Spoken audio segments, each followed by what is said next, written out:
한방조합 적중 내역입니다. 11월 달도 대박 나봅시다. 금일 세비야 대 PSV 시작하겠습니다. 세비야는 최하위로 탈락이 유력하지만 아직은 2승을 하면 기회가 남아있다. 또 유로파로 갈 수 있는 3위도 있기에 홈에서 최선을 다해야 한다. 지난 주말 퇴장을 당한 나바스와 라모스 등 베테랑 수비수들이 리그 징계로 인해 이 경기에 풀타임을 소화할 것으로 보이는데 부상에서 돌아온 페르난두가 수말에 라키티치와 중원을 지킬 것이다. 호벤은 리그 전승 행진에서 가장 큰 고비였던 트벤테 원정에서 완승을 거뒀다. 상대의 퇴장이 있긴 했지만 조이 비어만과 바카요코 등 이번 시즌 호벤 상승세의 주역들이 기회를 확실하게 골로 연결했다. 챔스에서도 상대 전적에서 랑스에 앞서며 2위를 달리고 있다. 단, 이 경기를 패하면 2위에서 4위 추락도 가능하기에 반드시 승점이 필요하다. 접전을 보고 있다. 세비야는 부진하던 엔네시리가 결정력을 끌어올리며 최근 골이 나오고 있다. 그러나 오캄포스와 루케바키오, 야누자이 등 이선 지원은 불안하다. 슈우텐과 비어만이 중원의 라인을 내리며 수비 라인 보호를 할 것이고 하말류와 테제, 데스트 등이 최종 수비를 지켜낼 호벤이 승점 1점을 가져갈 것이다. 금일 바이에른 뮌헨 대 코펜하겐 시작하겠습니다. 뮌헨은 선수단의 수비 부상자가 많기에 이번 시즌 챔스에서 실점이 늘었다. 그러나 메뉴를 비롯한 상대팀을 모두 제압하며 4연승에 성공했고 챔스 16강행을 조기에 확정했다. 킴미와 라이머 등 3선 자원들을 측면 수비로 돌리는 운영을 함에도 김민재와 우파메카노 등이 중앙을 책임지기에 강팀답게 결과는 내고 있다. 케인을 비롯해 사네와 코망, 그나브리 등 해결할 선수들은 많기에 화력으로 상대를 압도하고 있다. 코펜하겐은 메뉴를 잡고 조 2위로 올라섰다. 챔스 시작 이후 3경기에서 승점 1점에 그치며 최하위였지만 메뉴전 승리가 컸다. 그러나 상대가 퇴장당하지 않았다면 패배가 유력했던 경기였다. 클라에송과 아슈리 등 주축 공격수들이 챔스 레벨 수비진을 넘어서는데 고전 중인 점이 크다. 이 경기에는 승점 1점 추가를 위해 수비에 치중할 것으로 보인다.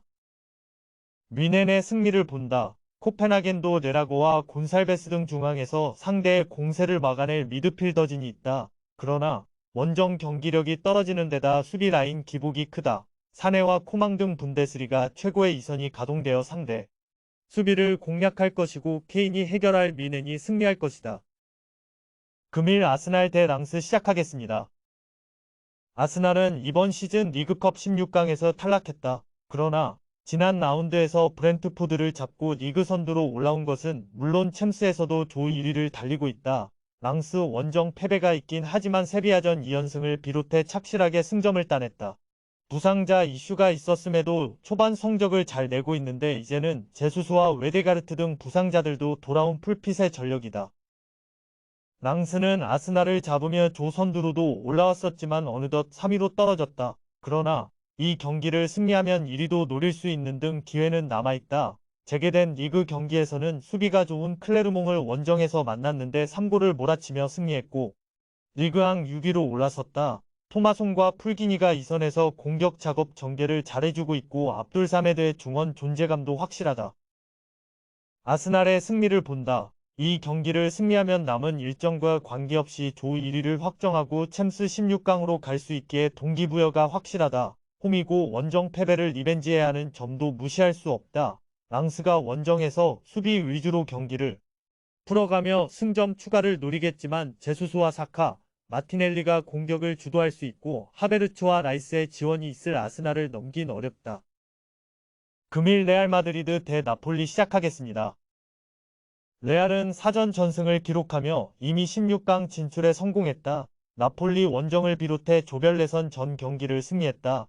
지난 주말에는 나리가 원정 경기에서 카디스를 완파했다. 한 달 이상 빠져야 하는 비니시우스를 비롯해 프랑스 국대 중원 듀오인 카마빈가와 초우아미니가 부상으로 빠져있지만 벨링엄과 호드리고가 건재하고 토니 크로스가 중원을 책임질 수 있다. 나폴리는 브라가의 승점 4점을 앞서 있기에 16강 진출이 유력하다. 그러나 자력으로 확정하기 위해서는 승점 3점을 획득해야 하기에 최대한 최강팀 상대로 승점 추가의 목표를 두고 나설 것이다. 난적 아탈란타를 원정에서 제압하는데 큰 역할을 한 크바라첼리아와 엘마스를 중심으로 부상에서 돌아온 오시멘이 공격을 이끌 것이다. 레알의 승리를 본다. 이미 진출을 확정한 상태긴 하지만 선수들이 홈에서 힘을 빼고 나오지 않을 것이다. 나폴리는 가르시아를 경질하며 베테랑 마차리를 감독으로 선임해 반등을 노리는데 두 경기만에 레알을 원정에서 만나는 건 큰 부담이다. 발베르데와 크로스가 중원을 장악하며 경기를 운영할 것이고 벨링엄이 마무리가 있을 레알이 5연승에 성공할 것이다. 금일 벤피카 대 인터밀란 시작하겠습니다.